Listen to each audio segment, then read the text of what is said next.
Welcome to Juice and Java, the show that fills you up with everything Syracuse University. I'm Jessica Cunnington. I'm Anna Kuskin. And I'm Jose Moreno.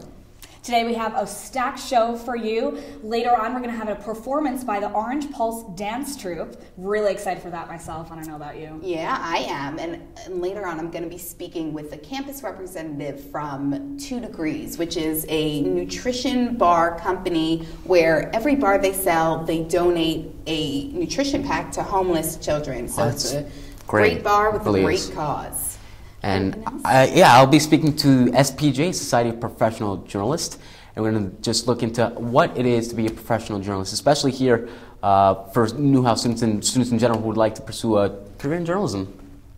Yeah, very exciting show. And also, on an unrelated note, I'd like to welcome back Jessica Cunnington to the show. It's been quite some time, and she's been here since the start of the show, and she's a senior now. Senior year. It all comes full circle. The final few months. Yes, it is. It's very exciting. But I'm so happy to be back. I started my Citrus career here, and now I'm going to end it at Juice and Java. Well, we're fantastic. so glad to have you. Anything else going on? I know, Jose, you're celebrating Otto's 30th anniversary. A little Otto tie here. Otto tie. 30 years of Otto, which it's gone pretty well with our great mascot, and great way to celebrate our mascot here at SU. Orange Pride, of course. Orange Pride all the way. Yes. Well, let's... Coming right up, we have a Say What for one of our reporters went out and found out which celebrity crushes students have. Right. Coming right after Valentine's Day, if they weren't pleased with their Valentine, here's who they'd rather have in Celebrities Hollywood. never fail. Check it out.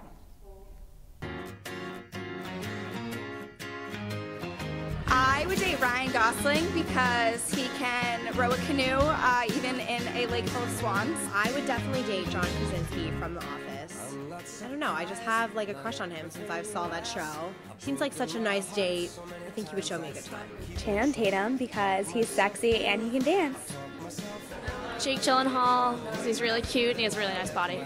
Edward Norton, definitely Edward Norton, because he's kind of like sneaky and badass, and he's always up to something, and he's a criminal a lot of times, and I like that.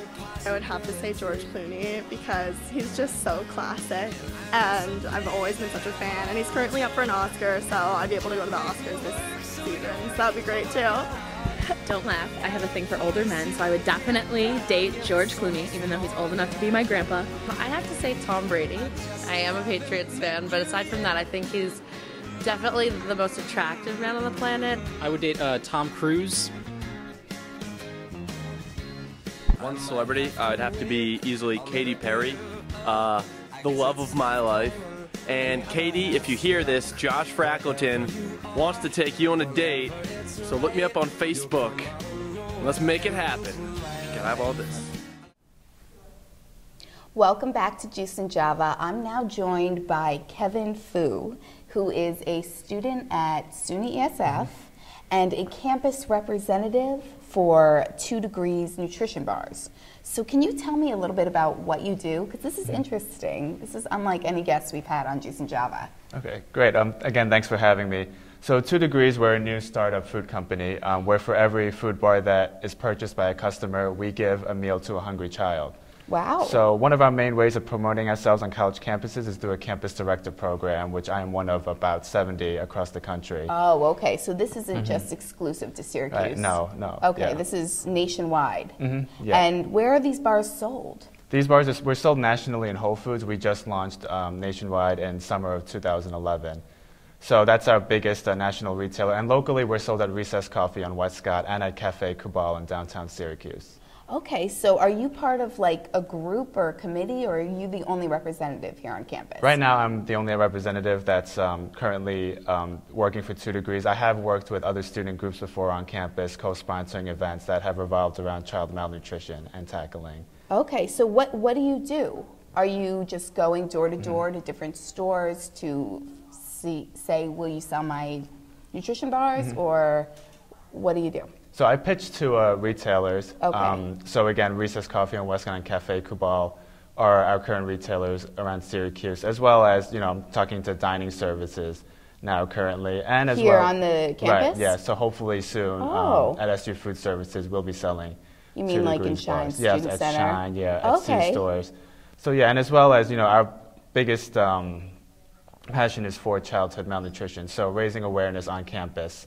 For example, last semester I worked with STAN and Muslim Student Association, She's the First, for a benefit concert at Shine Underground for famine relief in the Horn of Africa. Wow, and you say for every bar that's sold, a nutrition pack is donated to a child? Right, yes. How can they afford that? Well, with the purchase of every single bar, again, our retailers sell them for about $2 to $2.50. Whole Foods sells them for $2.49. So within that price, there's enough money to purchase one of these ready-to-use therapeutic foods for a hungry child to help rehabilitate them. Now, I know the profits from these bars are going to a really good cause, but why else are these bars different? I know if you go into Whole Foods or Wegmans, you just see a whole wall full of different nutrition bars. So what makes these bars different, special, healthier than others? Right. What is it? Well, again, I guess I just like to emphasize our social mission again. For every food bar, we're the only one-for-one food company currently on the market. So I think our passion, our commitment to tackling childhood malnutrition is something that customers can definitely identify with. Another thing is we're also vegan and gluten-free. So anybody has any specific food allergies, it's pretty much covered. And we've currently come out with a fourth flavor, chocolate banana, which is a nut-free formula. So again, great ingredients and a great social mission as well. If students are looking to get involved with 2 Degrees, is it possible? How can they go about getting involved? Because you're doing this alone right now, right? Yeah. And you're going to graduate. So then what? Well, of course, if people are definitely, they can get in contact with me, like our 2 Degrees Facebook page. It's 2 Degrees at Syracuse University /SUNY ESF. So there you can, post on the wall. I'll see it. I could always use help running demos and samplings around the campus, getting students to, first of all, try our bars before they, if they wish to, before making that purchase. So again, helping me get the word out.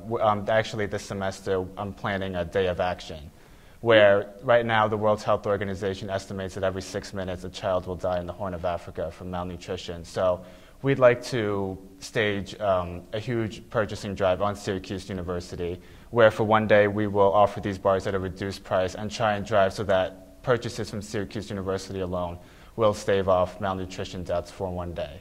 Awesome. Well, thank you so much for being on the show.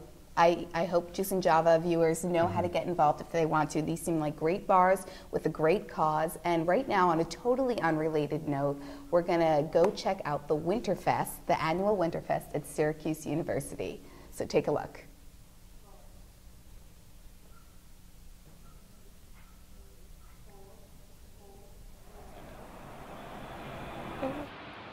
The 27th annual Winterfest kicked off in downtown Syracuse this week to help Central New Yorkers celebrate the winter season. This historical event will draw thousands from all over the state who seek family fun and excitement. I'm Anna Giles. And I'm Marissa Palmer. And we're here for Winterfest 2012.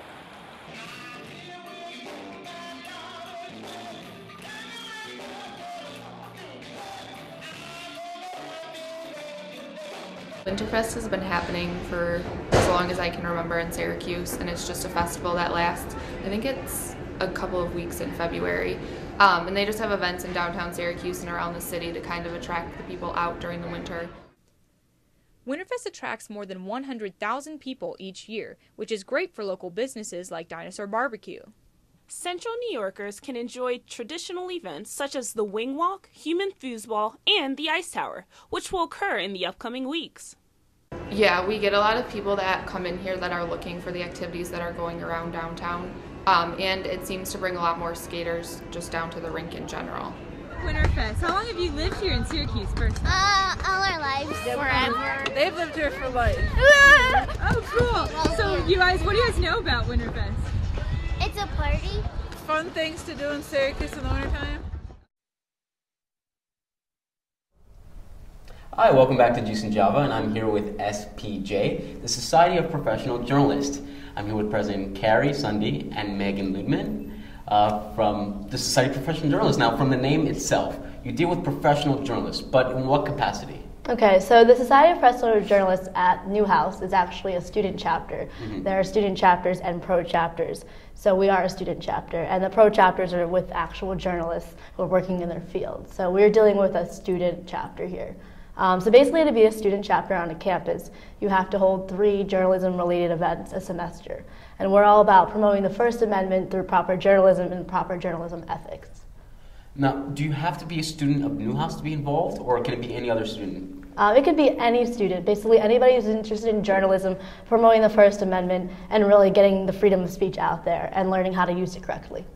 You hold meetings for your organization, but what do you necessarily talk about in these meetings? Is it necessarily the First Amendment, or is there other ethical issues that journalists have to deal with?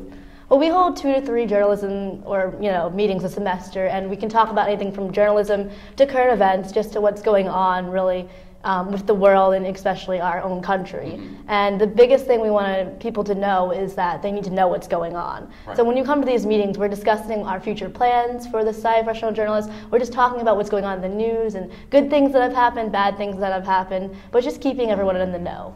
And generally we're planning a lot of events too, so we try and get a great group interactive, everybody's opinions on what we should plan next, and it's really a great group to join. And what events do you plan? I hear you have panels with professors not only here at Newhouse, but political science professors and others here at Syracuse University. Would you care to explain a little bit about that? Because we are required as a student chapter to have at least 3 events per year or semester.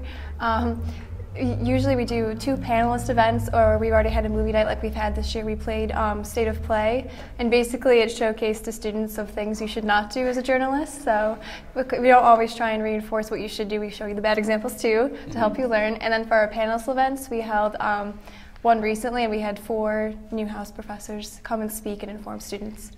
What was the panel that you held? Political Campaign 2012, setting the stage. It was basically called Campaign 2012, Who's Setting the Tone. As she said, it was basically 4 Newhouse professors, and they came, and we had prepared questions from them ahead of time, but we also had the audience interact with them, so if they had a question or two, they could stand up and ask it and get the professor's insight. And that also gave them a great understanding whether they should take a class in political reporting or really get them to know that if you're going to be a journalist, you really need to know the difference between the press and the media and how you can make an impact.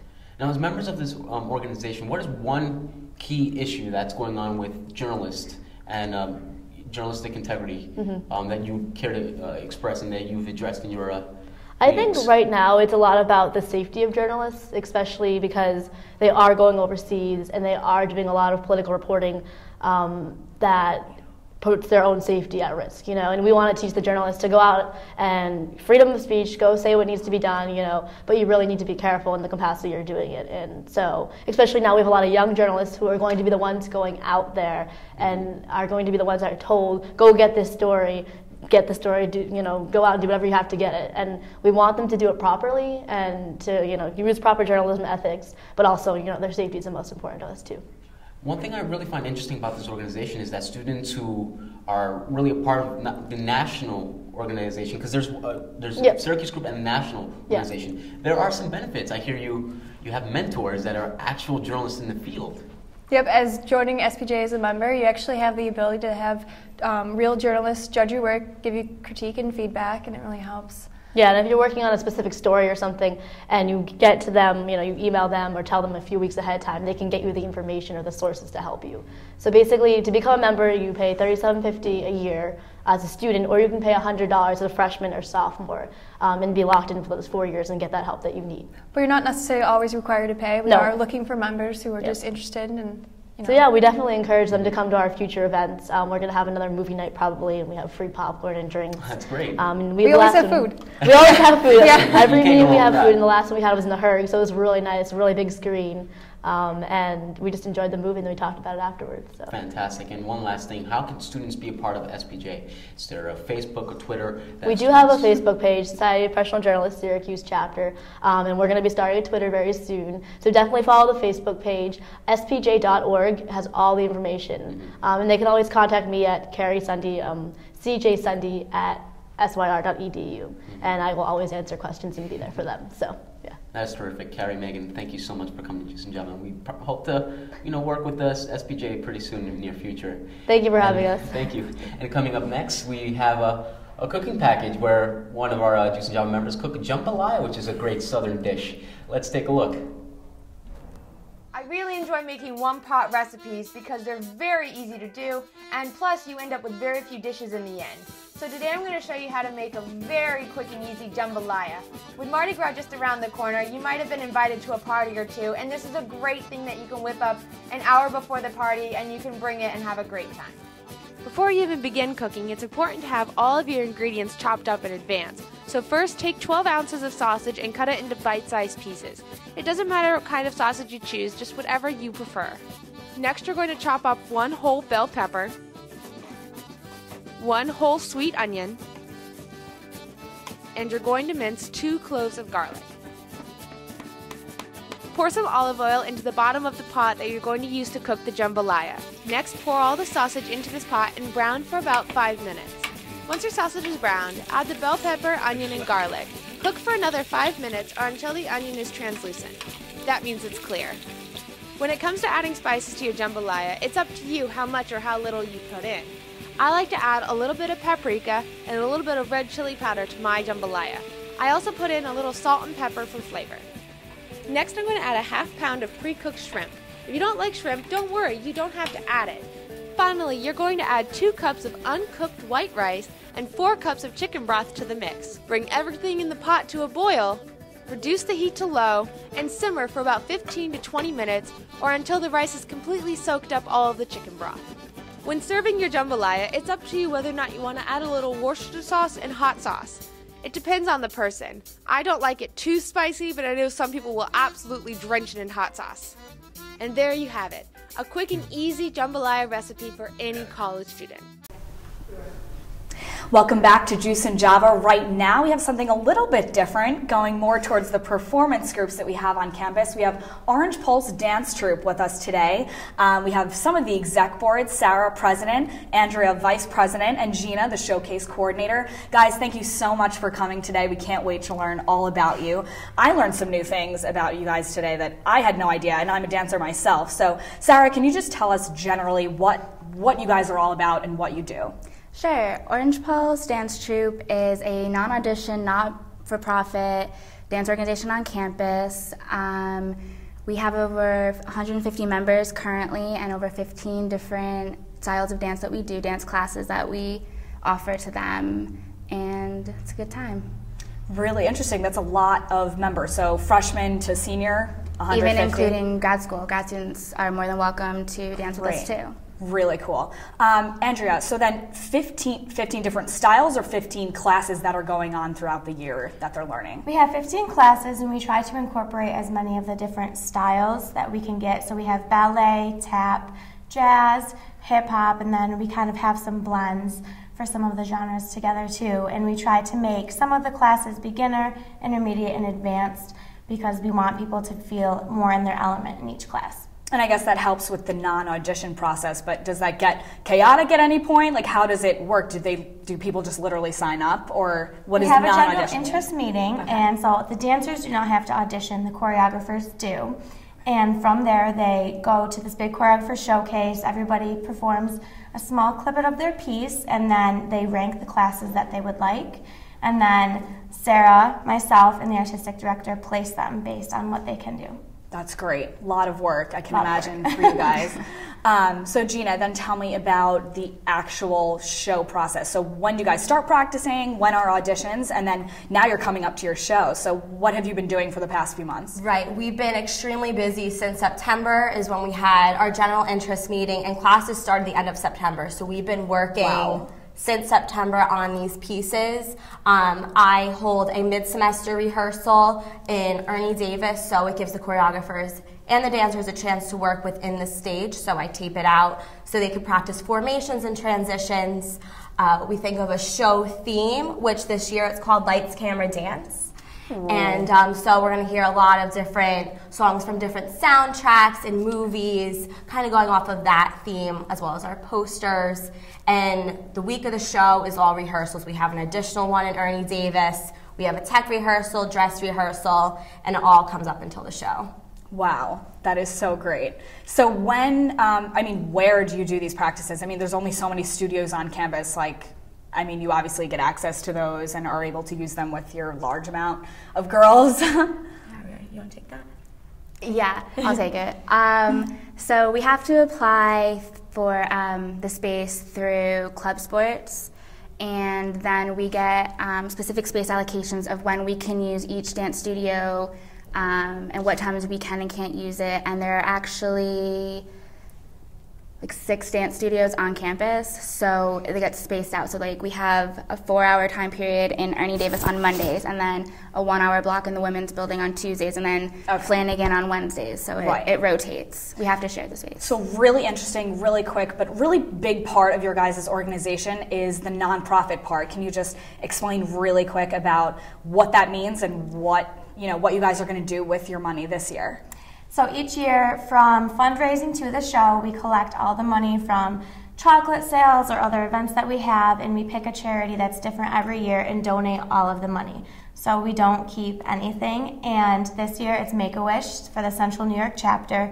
In previous years, we've done things in the school districts and other dance organizations. We're kind of starting from the bottom, but we think it's really important to be involved in the community that has given so much back to us. So a lot of us are really into children too, and Make-A-Wish just ended up being perfect this year. Perfect. You're able to still do what you love, but of course help out the community. That is awesome. When we come back, they're going to show us a little snippet of a dance that the exec board knows, and they're going to tell us and show us actually right after this. Thanks for watching this episode of Juice and Java. Remember, all of our content is at CitrusTV.net. Right now, we have finally our performance from the Orange Pulse Dance Troupe. This is from their show, this year's show, Lights, Camera, Dance. It's on March 31st at 7 p.m. in Goldstein Auditorium. Make sure to check it out. It's $3 for students, $5 for the general public, and remember, all profits go to the Make-A-Wish Foundation. Here you go. Thanks for being with us today.